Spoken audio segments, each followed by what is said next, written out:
J'ai pas d'idée pour l'intro en fait. J'étais parti sur un cyborg. Tu sais quoi, allez, vas-y, c'est parti. Cyborg.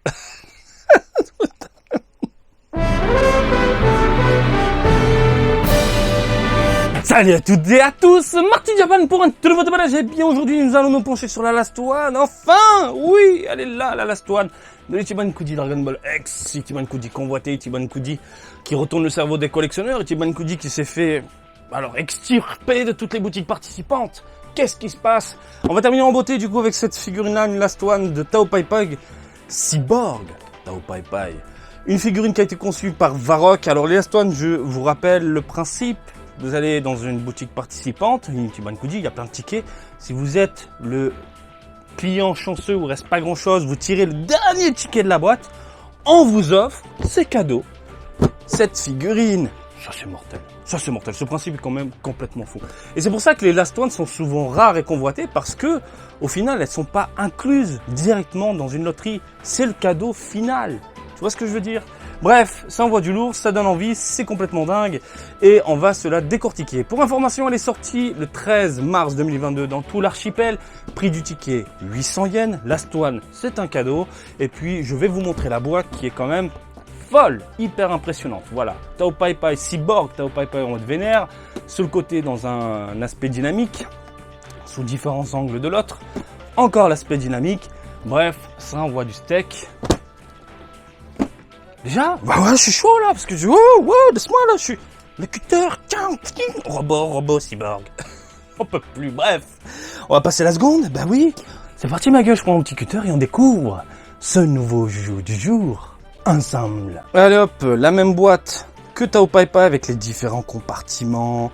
Faut découper la poignée, faut découper sur les côtés. Ça me rend fou ce genre de boîte. Du coup, j'imagine qu'on va se taper un plastique rigide. C'est ça, voilà, qui protège bien la figurine. Hop là, je te laisse admirer quand même le colosse. Nickel. On sort le bébé qui ne veut pas sortir. Allez mon coco. Vous avez donc un support ici en plastique, tout comme l'autre Tao Pai Pai, que je vais ranger comme ça c'est fait. Celle-ci, je sais pas si je vais l'exposer. Parce qu'à la base, j'étais pas très chaud de la voir. Mais bon, comme c'était dans un lot pas cher, au final, elle est vraiment très jolie. Moi, ce que je voulais, c'était surtout le Tao Pai Pai en normal. Parce que voilà, ça représente tout. Terrible. Là, on a un Tao Pai Pai complètement ouf, où tu peux te faire un délire. Le délire, on n'a pas le Gohan en tenue civile, mais tu peux te mettre avec le Gohan en Super Saiyajin simple là-bas. Hein, je te mettrai après les plans. Je crois que c'est la Grandista. Ou tu peux te faire un délire, parce que Tao Pai Pai Cyborg, Tao Pai Pai rencontre Goku avec la tenue civile. Donc une figurine spéciale qu'on avait eu dans une autre Ichiban Kuji. Ou un autre délire, tu peux mettre Tenshin Han en face, tout simplement. Franchement, t'as plein de trucs à faire avec cette figurine-là. Bref, elle est mortelle. Gros plan ma gueule, gros plan. Tu as donc sous les yeux le Tao Pai Pai en mode vénère. Un Tao Pai Pai super bien réalisé, plutôt bien pensé, surtout au niveau des couleurs. Alors, qu'est-ce qu'ils ont fait? Qu'est-ce qu'a fait Varrock? Varrock a gardé la base du sculpte de la Tao Pai Pai en normal, c'est-à-dire on a les vêtements qui virevolent dans tous les sens, voilà. Il a gardé la même pose. Les Last One, c'est souvent ça, des dérivés de figurines, hein. Par exemple le Nappa, vous vous souvenez, des mains différentes, un visage différent, et il avait des cheveux. Là, du coup, il a viré les mains. On n'a plus le Todompa, on a carrément un canon métallique sur le devant et une lame à l'arrière. Le crâne, la tête, le visage a été refait complètement et le résultat est assez plaisant à l'œil. On est dans une pose ultra dynamique, une pose ultra plaisante et en termes de réalisation globale, on est sur quelque chose de travaillé, je n'ai rien d'autre à dire, mais à part que ça déboîte. Varrock, c'est un dieu. Vous avez donc ici le petit canon en mode vénère, plutôt bien foutu. Je vous laisse admirer les détails. Voilà, même l'intérieur est travaillé. C'est plutôt cool. Le trou est assez profond, donc du coup, ça passe nickel. C'est souvent, pour ce genre de truc, Bandai se fait pas chier. Ils mettent le plastique jusqu'au bout, et puis voilà, t'as ton trou. Non, là, ils ont fait un bon gros trou. Limite, je peux rentrer mon petit doigt. C'est complètement fou. Je te laisse admirer également son visage. Et putain, mais ils ont foutu des sortes de... Mais non, on voit les yeux? Sans déconner. C'est pas vrai. On a ici un plastique translucide rouge. T'as l'impression qu'on peut voir l'intérieur, mais limite on peut démonter. Je vais pas démonter, je suis pas fou non plus. Mais on a l'impression de voir des espèces de lunettes robotiques. Oh, c'est fou. Le travail est fou.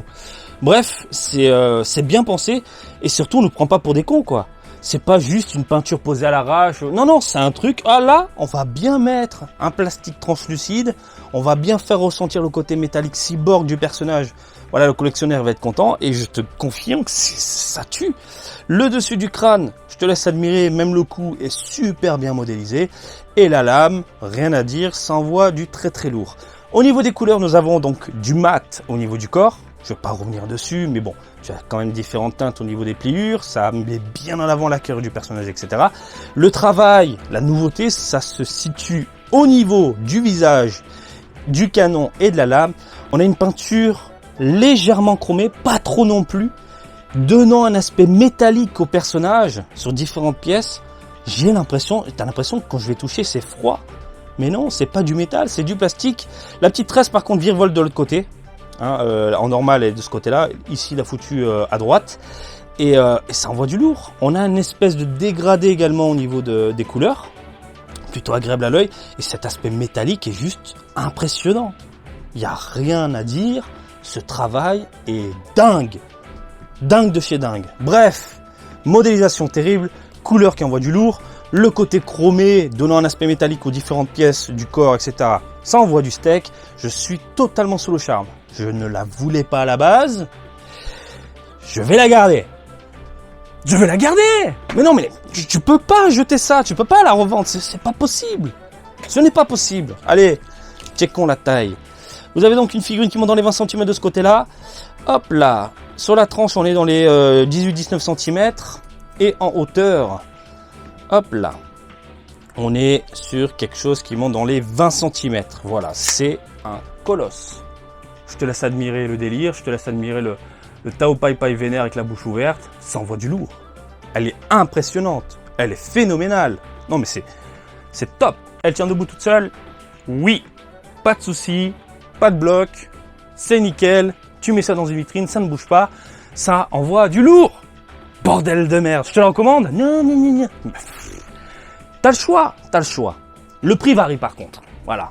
L'Astoine, étant donné que c'est une figurine un peu plus rarissime, avec peu de, j'ai envie de te dire, de modèles. De l'autre côté, beaucoup plus facile à trouver. Est-ce qu'il y a la Vénère? Ah ben non, je suis con. Il a un coup métallique. Donc t'as le choix. Un peu plus cher, mais t'as un Cyborg Tao Pai Pai de très bonne facture. Il n'y a pas à tortiller du cul, c'est super bien réalisé. Je m'attendais à un truc hyper fade au niveau des couleurs. Mais non, c'est hyper bien pensé. Surtout au niveau de ses yeux, quoi. Ils ont foutu un plastique translucide magnifique, bien pensé, où tu te tapes la normale. Moi, mon cœur balance plus pour la normale. C'est mon côté nostalgique, un peu vieux, machin. Je sais pas pourquoi je suis beaucoup plus attaché à celui-là. Même si Cyborg Tao Pai Pai fait partie de l'aventure Dragon Ball après, bien sûr. Mais quand tu découvres Tao Pai Pai avec cette gueule-là, c'est le top. Bref, bien évidemment, je te la recommande et je n'ai rien d'autre à ajouter, mis à part. Voilà! J'espère que ce petit déballage du jour vous a plu. Comme d'habitude, je vous invite à me suivre sur Twitter, Facebook et Twitch, Marty Japan. Et je vous dis à très bientôt. Allez, salut, bisous, ciao, ciao!